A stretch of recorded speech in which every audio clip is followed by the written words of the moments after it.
The North Sea roared with waves. Thunder cracked across a sky the color of steel. From the mist emerged longships carved with dragon heads, their sails dark with smoke and salt. The Vikings had come, men from the frozen north, warriors whose names echoed through Europe like a curse. But behind the clamor of battle and the glory of conquest lies a story few dare to tell, the story of the women, who bore no swords, yet suffered fates far crueler than death itself. When the husband fell, hell began. Among the Vikings, victory was honored defeat. Disgrace. When a warrior died, his shame was shared by his family. His wife and daughters were no longer people. They became spoils of war. After raids, the Vikings did not only take silver and gold, they took women, some as slaves, others as trophies. But the most chilling fate awaited the wives of fallen leaders. For them, death came not as punishment, but as a sacred duty. The Norse believed that when a warrior died, his spirit could only reach Valhalla, the hall of the gods, if he was accompanied by someone he loved most. That companion was often his wife, or rather, his sacrifice. The ritual of fire and blood. In the 10th century, the Arab traveler, Ahmad ibn Fadlan, witnessed a Viking funeral and wrote what he saw, a vision that still chills historians today. When a chieftain died, his body was placed upon a ship, surrounded by weapons, animals, and treasures. Then came a young woman, chosen to follow him.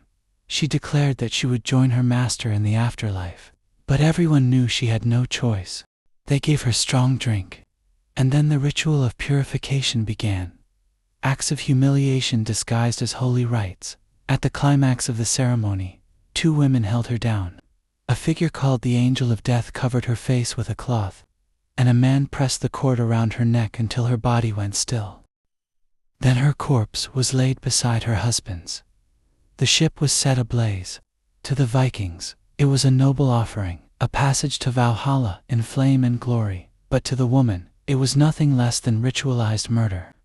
A nightmare sanctified by faith. Life, the crueler sentence. Not all wives were honored with death. Some were left alive to be owned. In Viking settlements across England, Scotland, and Ireland, captured women were forced into slavery. Archaeological finds in Danelaw show women branded with hot iron, bearing the marks of their masters. Some were renamed, stripped of identity, condemned to breed children for their captors. Death, at least, brought an end. Life under Viking rule could last decades, a living death where every sunrise was another act of obedience, every breath a reminder of what had been lost. They were made to serve the men who had slain their husbands. They poured ale for the killers of their kin, and they learned to smile when those men toasted their honor.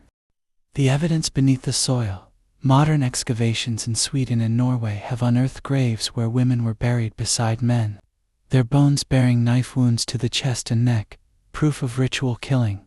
Others were found chained, their wrists and ankles locked in iron, prisoners even in death. These remnants tell a story that no saga ever sang, a story of blood and silence.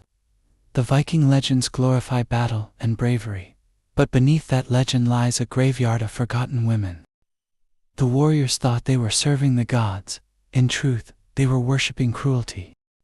Echoes from Valhalla. Centuries later, we romanticize the Vikings' fearless explorers, bold sailors, founders of kingdoms, but amid the songs of victory, there are still voices that history tried to drown. The cries of the wives, the mothers, the daughters. They have no names, no monuments, only ashes, scattered across the cold northern winds. Perhaps the greatest horror the Vikings ever wrought was not their raids or battles, but their ability to turn the suffering of others into their own glory. They did not merely kill bodies, they erased souls.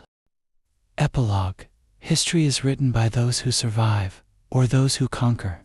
Yet even in the grandest sagas of the North, there remain faint echoes of pain, whispers of the nameless dead.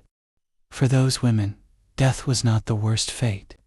The true punishment was to keep living in a world that celebrated their pain as triumph.